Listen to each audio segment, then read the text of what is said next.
Sous la présidence de son Excellence, Monsieur le Premier ministre, chef du gouvernement, Sama Lukonde, nous avons effectivement débattu des questions qui touchent, vous pouvez les deviner, au cadre macroéconomique, notamment les indicateurs en ce qui concerne l'inflation. Ça nous renvoie au problème des prix, les taux d'échange et la quatrième revue avec les institutions de Bretton Woods.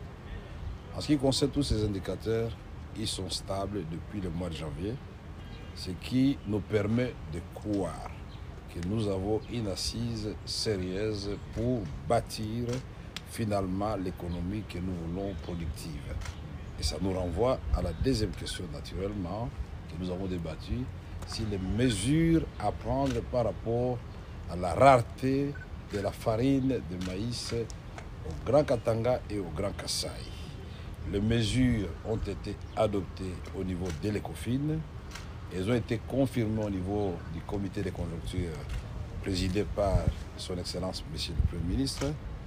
Elles seront annoncées, et c'est la procédure, à l'issue du Conseil des ministres ce vendredi. Ces mesures concernent principalement l'identification qui a déjà été faite par le ministre de l'Agriculture et nous-mêmes, la délégation de passage au Katanga, des producteurs locaux, grands et petits, pour commencer par les ramassages et les encourager avec des allègements de divers ordres, c'est-à-dire des mesures incitatives de la part de l'État, mais aussi pour faire face à la crise qui, elle est là, c'est la conjoncture.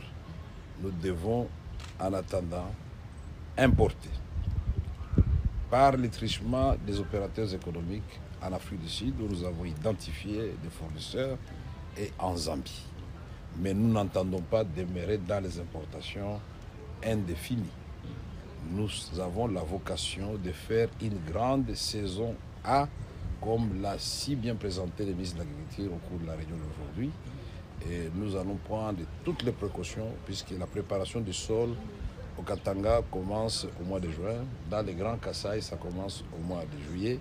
On va faire en sorte que les hectares identifiés, ça sera des milliers puisqu'on va donner effectivement des assignations de telle sorte que petit à petit nous devenions souverains sur le plan alimentaire. Notre ambition, c'est de devenir, et c'est notre vocation, exportateur vers notre pays.